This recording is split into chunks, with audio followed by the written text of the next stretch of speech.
ବଦଳିଛି ଜୀବନଧାରା ତଥାପି ବଞ୍ଚି ରହିଛି ପରମ୍ପରା। ସମାଜ ଯେତେ ବଦଳୁ ନା କାହିଁକି ପରମ୍ପରାକୁ ଆଜି ବି ଜାବୁଡ଼ି ଧରିଛନ୍ତି କିଛି ହାତ ଗଣତି ମଣିଷ। ସେମାନଙ୍କ ଜୀବନଧାରାରେ ଯେତେ ପରିବର୍ତ୍ତନ ଆସୁନା କାହିଁକି କିନ୍ତୁ ପୁରୁଣା ଶଗଡ଼ ଗୁଳାରେ ସମୟର ଚକ ଆଗକୁ ଆଗକୁ ଗଡ଼ି ଚାଲିଛି ସେମାନଙ୍କର। ଯନ୍ତ୍ର ଜାନବ ଗାଡ଼ି ମଟରର ଧାଁ ଧପଡ଼ ଭିତରେ ମଣିଷ ଯେତେବେଳେ ଅଣନିଶ୍ୱାସୀ ହୋଇ ପଡୁଛି ଠିକ୍ ସେତିକିବେଳେ ଗାଁର ଶାନ୍ତ ସରଳ ମଣିଷଟିଏ ପରମ୍ପରା ନାଁରେ ଶଗଡ଼ ଗାଡ଼ିର କେଁକଟର ନିର୍ଭେଜାଲ ଶବ୍ଦ ଭିତରେ ଜୀବନ ଜିଉଛି। ଆମେ କହୁଛୁ କଟକ ଜିଲ୍ଲା ନିଶ୍ଚିନ୍ତକୋଇଲି ବ୍ଲକ କୋଲଣପୁର ପଞ୍ଚାୟତର ଦେବଦୁର୍ଲଭ ବେହେରାଙ୍କ ନିଜ କଥା। ଆଜି ବି ଏହି ଗାଉଁଲି ମଣିଷ ଜଣକ ବ୍ୟବହାର କରୁଛନ୍ତି ଶଗଡ଼ ଗାଡ଼ି। ଗାଁ ଦାଣ୍ଡରୁ କିଆ ଗୁହିରି ଟପି ହଳଦୀ ଗୁରୁଗୁରୁ ଧାନକ୍ଷେତ ପର୍ଯ୍ୟନ୍ତ ଶୁଭୁଛି ଘାଗୁଡ଼ିର ଶବ୍ଦ। ଯୋଡ଼ି ବଳଦ ଟାଣି ନେଉଛନ୍ତି ଶଗଡ଼ ଗାଡ଼ିକୁ। ଲାଗୁଛି ସତେ ଯେମିତି ଦେବଦୁର୍ଲଭଙ୍କ ପାଇଁ କିଛି ବି ବଦଳିନି। ପୁରୁଣା ପରମ୍ପରାକୁ ଆଜି ବି ଆପଣାଇ ନେଇଛନ୍ତି ଦେବଦୁର୍ଲଭ।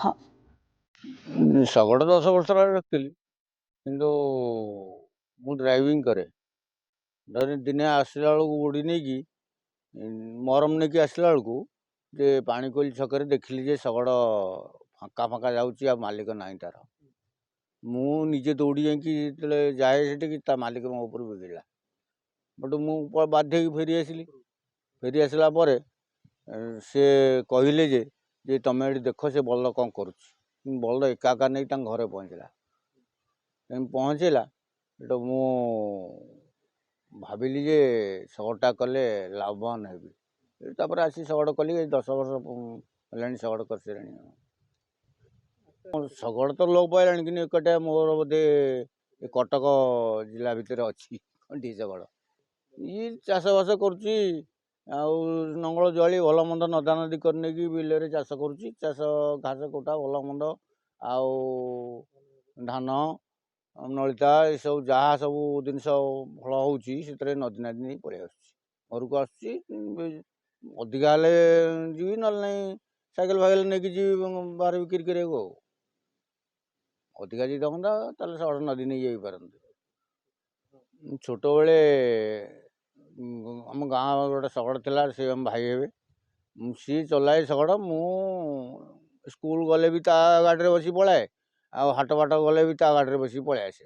ଆଉ ମୋତେ ମଜା ଲାଗେ ଯେ ସେ ଶଗଡ଼ଟା ଦୋହଲି ଦୋହଲି ଯାଉଛି, ଆଉ ମୁଁ ତା ଦେହରେ ବସିକି ଆସେ।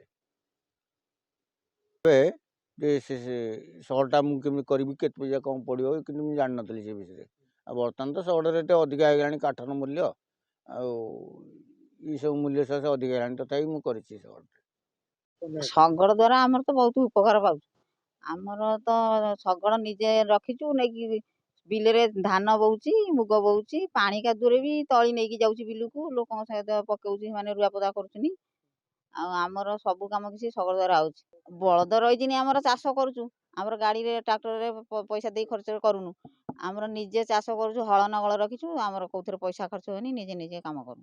ଆମ ଗାଁରେ ଯେଉଁ ଠାକୁର କାର୍ତ୍ତିକେଶ୍ୱର ମେଢ଼ କରୁଛନ୍ତି, ଗଣେଶ ମେଢ଼ କରୁଛନ୍ତି, ଆମଠୁ ଶଗଡ଼ ନେଇକି ପିଲାମାନେ ପ୍ରସେସନ୍ କରୁଛନ୍ତି। ଟ୍ରାକ୍ଟର ଫାକ୍ଟର ଆଣୁନାହାନ୍ତି, ମାଗଣାରେ ହେଇଯାଉଛି। ଆଉ ତେଣୁକରି ଶଗଡ଼ ସବୁ କାମରେ ଯାହାର ଦରକାର ପଡ଼ୁଛି, ଧର ବୋଉ ଯାଉଛନ୍ତି, ଯେଉଁ ଭାର ଫାର ଯାଉଛି, ଯେଉଁଠି ନିମନ୍ତ ପଡ଼ୁଛି, ସମସ୍ତେ ସେଇ ଶଗଡ଼ ଗାଡ଼ି ଏବେ ନେଉଛନ୍ତି ଗାଁରେ। ଆଉ କୁଆଡ଼େ ନାହିଁ ତ, ତେଣୁକରି ଶଗଡ଼ଟା ନେବାକୁ ତାଙ୍କୁ ଟିକେ ଖୁସି ଲାଗୁଛି, ସେମାନେ ନେଉଛନ୍ତି। ଆଉ ଯେଉଁଠି ମନ୍ଦିର ପ୍ରତିଷ୍ଠା ହେଉଛି ସେଠିକି ବି ଶଗଡ଼ରେ ଭାର ଫାର ନଦୀକି ନେଉଛନ୍ତି। ନିଜ କ୍ଷେତକୁ ହେଉ କିମ୍ବା ପଡ଼ୋଶୀଙ୍କ ଚାଷ କାର୍ଯ୍ୟ ପାଇଁ ହେଉ, ଦେବଦୁର୍ଲଭଙ୍କ ଏହି ଶଗଡ଼ ଗାଡ଼ିର ଆଦର ଆଜି ବି ରହିଛି। ଜମିରେ ଚାଷ କାର୍ଯ୍ୟ ଆରମ୍ଭ ବେଳେ ହଳ ନଙ୍ଗଳ ଯୋଚି ମୁଣ୍ଡରେ ପଗଡ଼ି ଭିଡ଼ି ଘରୁ ବାହାରି ପଡ଼ନ୍ତି ଦେବଦୁର୍ଲଭ। ଶଗଡ଼ରେ କେବଳ ଖତ ବୋହି ନିଅନ୍ତି ସେ କଥା ନୁହେଁ, ରୁଆପୋତା ସମୟରେ ତଳି ଧରି ଜମିରେ ହାଜର ହୋଇଯାନ୍ତି ଦେବଦୁର୍ଲଭ। ଅମଳ ଫସଲକୁ ଜମିରୁ ଖଳାକୁ ବୋହି ଆଣିବାରେ ଏହି ଶଗଡ଼ର ଭୂମିକା ବେଶ୍ ଉପଯୋଗୀ। ଗାଁର ଯାନି ଯାତ୍ରା ହେଉ କି କେଉଁଠି ନୂଆ ମନ୍ଦିର ପ୍ରତିଷ୍ଠା ହେଉ, ପୁନେଇ ପର୍ବରେ ଭାରୋତ୍ତୋଳନ ନେବାର ହେଉ, ତେଣୁ ଆଜି ବି ଗାଁ ଗହଳିରେ ଶଗଡ଼ ଗାଡ଼ିର ବିକଳ୍ପ ନାହିଁ। ପରିବେଶକୁ ପ୍ରଦୂଷଣ ମୁକ୍ତ ରଖିବାକୁ ହେଲେ ଅନେକ ପୁରୁଣା ଚଳଣୀକୁ ଆପଣାଇବାକୁ ପଡ଼ିବ। ଅଳ୍ପ ଖର୍ଚ୍ଚରେ ସୁବିଧାଜନକ କାର୍ଯ୍ୟ ଏହି ଶଗଡ଼ ଗାଡ଼ିରେ କରାଯାଇପାରୁଛି। ବିକଳ୍ପ ନଥିବାରୁ ଡିଜେଲ ପେଟ୍ରୋଲ ଚାଳିତ ଗାଡ଼ିକୁ ବ୍ୟବହାର କରି ପରିବେଶକୁ ଆମେ ପ୍ରଦୂଷିତ କରିବାକୁ ବାଧ୍ୟ ହେଉଛେ।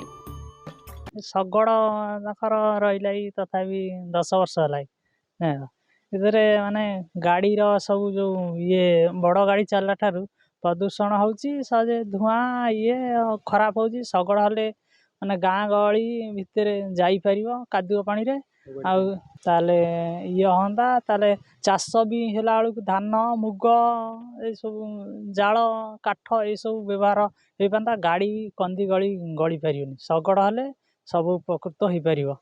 ଆରେ ବି ଯେଉଁ ଜିନିଷପତ୍ର ଯିବା ପାଇଁ ଝୋଟ ଏସବୁ ପାଇଁ ବ୍ୟବହାର ହୁଅନ୍ତା।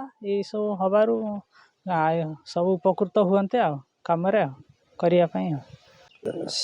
ଶଗଡ଼ ରଖିଲେଣି 10 ବର୍ଷ ହେବ ରଖିଲେଣି, ୟୁଜ୍ କରୁଛନ୍ତି ବି, ତାଙ୍କର ସବୁକିଛି କାମ ହେଇପାରୁଛି ଆ ଦେହରେ। ଆଉ ଶଗଡ଼ ବି ସମସ୍ତେ କଲେ ଭଲ ହୁଅନ୍ତା। ଆଗ ଅପେକ୍ଷା ଯେମିତି ଚାଲୁଥିଲା ଆଗେ ଶଗଡ଼, ସେମିତି ବି ଚାଲିଲେ ଭଲ ହୁଅନ୍ତା ସମସ୍ତଙ୍କ ପାଇଁକି। ଆଉ ଏ ସବୁ ବି କାମ କରିହେଉଛି ତା ଦେହରେ। ଶଗଡ଼ରେ କାଠ ବି ଯାଇପାରୁଛି, ତାପରେ ବି ଆମର ଧାନ ଫାନ ବି ବୁହା ହେଇପାରୁଛି। ତାପରେ ବି ଠାକୁରଙ୍କ କାମରେ ଲାଗୁଛି, ଭାର ଫାର ତାଙ୍କର ଯାଉଛି ଆମର ଯେଉଁ ଏଠି ମାଉସୀ ମା ଘରକୁ ଯାଉଛି, ଆମର ବଳଦେବ ପାଖକୁ ଯାଉଛି ଏଠୁ। ଏମିତି ସବୁ କାମ ହେଇପାରୁଛି, ଭଲ ଭଲ କାମ ହେଇପାରୁଛି ତା ଦେହରେ। ଆଉ କ'ଣ, ଆମର ତ ଏଇ ଶଗଡ଼ରେ ଚାଲିଛି ସବୁ। ଆମର ଏଠି କାମ ହେଉଛି ଶଗଡ଼ରେ। ଆମର ଯେଉଁ ଗାଁଟାରେ ଯେତିକ କାମ କି ବାହାରୁ ଯେତିକ ଆସେ ସବୁ କାମ ହୁଏ, ଆସିବି କାମ କରନ୍ତି। ଏଠୁ ନିଅନ୍ତି ଶଗଡ଼, ଆସି ନେଇକି ଯାଆନ୍ତି କାମ କରିବାକୁ।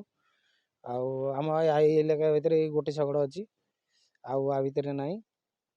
ପ୍ରଦର୍ଶନ ଏ ମାନେ ଛୋଟ ଗାଡ଼ି ମାନେ ବଡ଼ ଗାଡ଼ି ଚାଲିକି ସବୁ ବାୟୁ ପ୍ରଦର୍ଶନ ହେଉଛି। ଯଦି ଶଗଡ଼ କିଛି ହେଲେ ଉନ୍ନତ ହୁଅନ୍ତା କିଛି। ତାପରେ ପାଣି କାଦୁଅ ସବୁଆଡ଼ୁ ସେଇଟା ଟିକେ ହେଲେ ଭଲ ହୁଅନ୍ତା। ଶଗଡ଼ଟା ହେଲେ ସବୁଆଡ଼ୁ ସୁବିଧା ହୁଅନ୍ତା। ଆଉ ଏମିତି ଯୋଗୁରୁ ଲୋକଙ୍କ ମନ ଅଲଗା ପ୍ରକାର ରହୁଛି ସମସ୍ତଙ୍କର। ଆମ ପୂର୍ବଜମାନେ ପରିବହନ କ୍ଷେତ୍ରରେ ହେଉ କିମ୍ବା କୃଷି ଏବଂ ବ୍ୟବସାୟ କ୍ଷେତ୍ରରେ ହେଉ ଶଗଡ଼ ଗାଡ଼ିର ବହୁଳ ବ୍ୟବହାର କରୁଥିଲେ। ଦେବ ଦୁର୍ଲଭ ଏହି ପରମ୍ପରା ଏବଂ ସଂସ୍କୃତିକୁ ଦୀର୍ଘ 10 ବର୍ଷ ହେବ ଆପଣାଇ ନେଇଛନ୍ତି। ଜଣେ ଶଗଡ଼ିଆ ଭାବେ ନିଜ ପରିଚୟ ସୃଷ୍ଟି କରିବାରେ ତାଙ୍କୁ ଅନେକ ଆନନ୍ଦ ମିଳୁଛି।